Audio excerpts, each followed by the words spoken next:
Señoras y señores, bienvenidos a esta nuestra última sesión, justamente la de clausura. Y sin mayor pérdida de tiempo, vamos a pasar el micrófono al académico Arístides Royo, que tiene la palabra.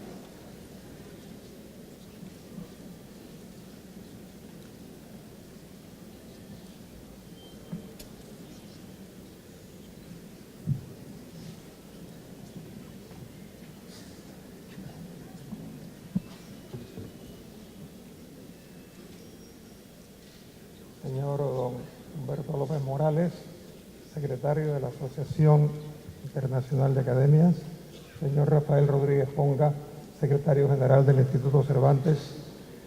Estamos excusando a la directora de la Academia porque algún problemita ha tenido para llegar.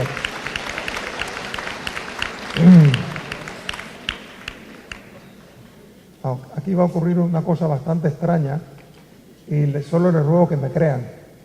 Yo me pasé preparando este discurso alrededor de 2 meses, consulté una serie de libros, algunos que me prestaron, otros que yo tenía, pero sin embargo, en la mañana de hoy yo voy a cometer una especie de discursidio, es decir, voy a asesinar el discurso que yo traía preparado y voy a explicar por qué, pero lo explico más adelante. ¿De qué iba mi discurso? Así como hemos tenido y logramos tener una identidad política, una identidad nacional, una conciencia de la panameñidad, aquel que la expresó mejor ya a mediados del siglo XIX fue Justo Arosemena, así poquito a poco fuimos elaborando una conciencia literaria nacional. Por supuesto que comenzó con españoles, aquí se ha hablado del almirante con sus diarios de navegación, las cartas de Vasco Núñez de Balboa, las cartas de relaciones de Pedrarias, naturalmente eran cartas uno contra el otro porque los españoles eran pocos, pero peleaban bastante entre sí. A veces con más problemas que cuando peleaban contra los indígenas.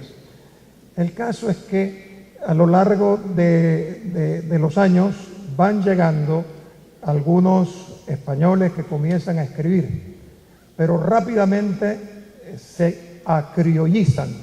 Entonces los gana el paisaje, se enamoran de la naturaleza, algunos hacen poemas preciosos a los ríos, a las montañas, a la selva y a la comida. Cuando son invitados por una tribu, entonces describen las frutas y las verduras que son exactamente las mismas con alguna ligera variación de nombre. Y entonces llegan los poetas que podemos llamar panameños nacidos en Panamá. Un ex embajador español, Antonio Serrano de Haro, escribió un libro sobre eso, sobre el llanto de Panamá. Luego vienen las alteraciones del Dariel, que han sido comentados por académicos.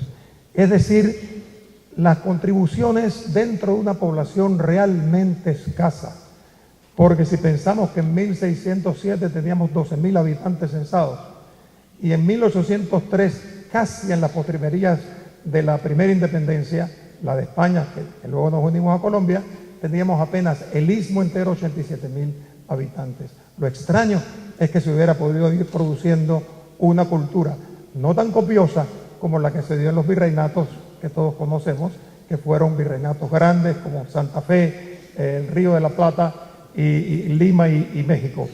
Tuvimos también una universidad, todo esto iba en mi discurso, tuvimos una universidad que nació en 1750, fundada por Fray Javier de Luna, Victor y Castro, pero que lamentablemente duró 17 años. Clima malsano, poca cantidad de fondos y luego la terrible pragmática del rey Carlos III que decidió expulsar a los jesuitas.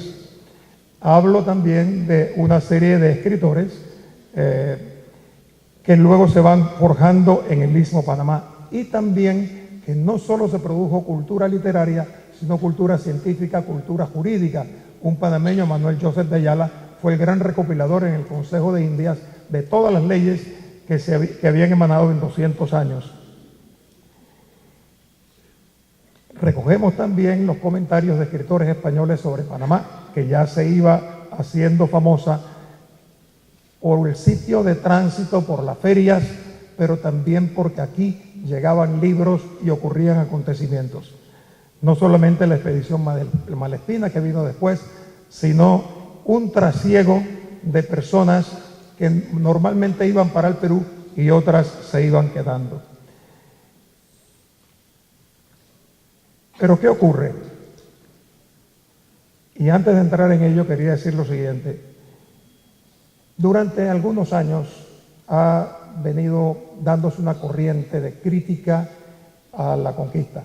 Ya lo dijo aquí el príncipe Felipe el otro día, que la conquista significaba el requerimiento, que fue criticado, porque era preguntarle a los nativos si estaban de acuerdo con el rey y estaban de acuerdo con la religión. Y aquellos decían, ¿de qué va esto? Y todos recordamos la famosa mano del Inca Atahualpa cuando tiró al suelo el libro donde estaba el requerimiento y que sirvió en aquella pequeña plaza trapezoidal de Cajamarca para que los españoles hicieran allí realmente una masacre. Es cierto que la conquista implicó dureza, implicó crueldad, implicó contratos leoninos como la mita, la encomienda, etcétera, a pesar de las leyes de Indias que tenían buen fin, pero que no eran bien aplicadas. No obstante, nos trajeron algo que nos permitió la unidad, y es lo que yo siempre he defendido. Nadie puede defender Tenochtitlán, lo que allí ocurrió. Nadie puede defender ese tipo de conquista, aunque eran hombres del medioevo, y de un medioevo tardío, pero un medioevo duro donde las disputas se solucionaban con muerte, con desolación. En esa época entonces vienen lo más importante, ocurre lo más importante, es el idioma que une a todos los que van habitando los territorios. ¿Qué haríamos nosotros? Me lo he preguntado algunas veces. ¿Qué haríamos nosotros si tuviéramos aquí los idiomas de las 4 comarcas y no tuviéramos un idioma que nos uniera a los panameños? ¿Qué harían en México con 78 o 100 dialectos? ¿Qué harían en otros sitios americanos? Porque no era solamente el quechua, no era solamente el idioma de los aztecas. Dentro de México había casi un centenar. El idioma español es el que se va imponiendo, el que sirvió para la catequesis, es verdad, pero que también sirvió para impartir conocimiento. Y entonces yo decido poner todo el resto del discurso a un costado, porque yo quisiera dirigirme en esta mañana de hoy a los profesores, a esa red nacional de educadores del español. ¿Y por qué lo estoy haciendo? Me ha dado el pie incluso Víctor García de la Concha cuando se refería al papel de los profesores, al papel de los enseñantes. Ese verso de Octavio Fábrega en el himno al maestro que los niños cantábamos el 1 de diciembre, el que pone la luz de la vida en el alma de la juventud. La luz de la vida, no hay más luz de la vida, más hermoso que un libro. Y eso es una tarea de los educadores. Ahora bien, no lo tienen fácil. No lo tienen fácil. Primero, los medios sociales en que los educadores tienen que trabajar, donde hay un alto porcentaje de hogares humildes, de hogares pobres, de hogares donde hay un solo pariente, el otro pariente no está, en hogares donde a veces no hay establecidas pensiones alimenticias y trabaja una sola persona. Pero también tienen que combatir nuestro problema de esos idiomas que se han ido creando a través de los medios audiovisuales. Hoy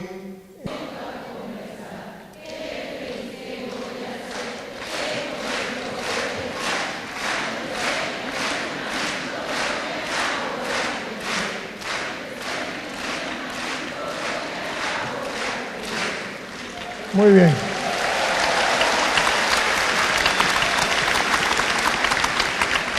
Recuerden, educadores, que ustedes son la última ratio de este Congreso. Aquí se ha hablado, o sea, la última razón, la razón final, la razón más importante de todo lo que se ha dicho en las conferencias que se han impartido. Porque ¿de qué serviría tener buenos libros, distribuirlos bien, editarlos, publicarlos, si luego no hay jóvenes que formen el hábito? Es como si nosotros quisiéramos hacer un congreso para entrenar músicos para el piano y los que viniesen a entrenar fuesen chicos de 20 años. Tendríamos que mandarlos para sus casas y tendríamos que convocar a niños de 7 y de 8 años e incluso de menos. Si ese hábito no se forma en la infancia, no se va a adquirir nunca. Aquel dicho que dice, dame al niño y te diré cómo será el hombre, Eso se aplica sobre todo en el tema de la lectura. Ahora yo finalizo con la parte de mi discurso que voy a leer. La historia de Panamá tiene mezcla de novela, cuento y leyenda, de aventura y de drama. Ha sido tierra codiciada por españoles, por corsarios y bucaneros, por los colombianos que creyeron que no teníamos los requisitos para ser una nación y nos hicieron sufrir los efectos de sus interminables guerras civiles, por los norteamericanos y los ingleses que pactaron sobre qué país tendría derecho prevaleciente sobre el otro, y por los franceses que intentaron infructuosamente construir un canal. En lo que atañe a la historia de nuestras relaciones con Estados Unidos en el siglo XX, tuvimos que luchar contra un tratado de perpetuidad hasta que luego de 74 años de reclamos, de protestas, la mayor parte pacíficas y algunas dolorosamente sangrientas, y de procurar el apoyo del mundo, logramos nuestro objetivo: recuperar el canal y la plena soberanía sobre nuestro territorio. No es de extrañar que la sensibilidad de nuestro pueblo ante los hechos de nuestro acontecer antiguo y moderno se hubiese transformado en literatura, es decir, una manera de contar las cosas pero llenándolas de belleza y sentimientos gracias a ese maravilloso vehículo que es la palabra. Como decía Carlos Fuentes en su obra Personas, las cosas no nos pertenecen a todos, pero la palabra sí.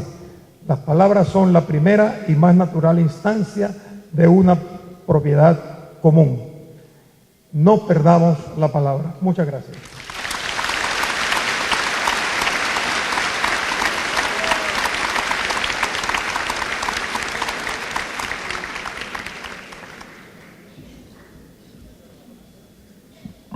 Tiene la palabra doña Berna Pérez Ayala de Burrell, la directora de la Academia de la Lengua de aquí, de este hermoso país.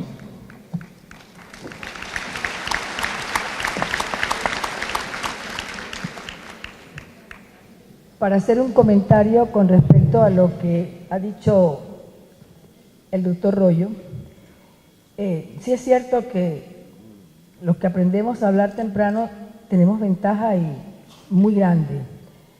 Me van a perdonar este cuentecito pequeño. Entre mis abuelos y mis padres siempre me dijeron que yo hablé a los 9 meses. Mi marido dice que todavía no he parado. Pero en realidad, en mi casa, que era una casa de maestros, se enloquecieron y me compraron libros desde muy temprano y desde muy temprano comencé a leer. Y me pasó lo que a Vargas Llosa, me sentía grande porque podía hacer lo que hacían mis primos más grandes. Así que sí es importante, muy importante ese libro maravilloso que le entregamos a nuestros hijos muy pequeñitos. Bien, muy buenos días a todos. Por ahora, un breve adiós. Con tendencia a hacer susurro y aparentemente sin la semántica que tenía la locución original, a Dios te encomiendo, hoy diremos adiós. Por costumbre, la intención se quedó rezagada en una palabra esencial. Colmada de buenos propósitos, no ha perdido su fuerza cuando se trata de un amigo. Y desde su origen hasta aquí sigue intacta su carga emocional. Quiere decir, querido hermano, que al despedirte trato de tener la esperanza de que te volveré a ver. No obstante, mientras, igual bullirá en mí el temor de no haberte tratado en mi casa como mereces, temiendo la posibilidad de que te lleves la minúscula espina de que no fui lo suficientemente pródiga con mis sentimientos hacia ti. Cuando recibimos a ese par que hace tiempo no vemos, nos hiere al instante la dimensión de la falta que nos hizo.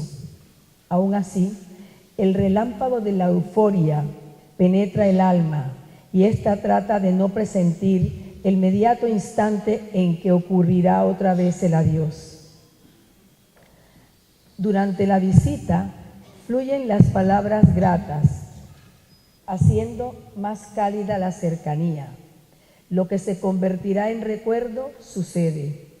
El temor se aleja o se esconde.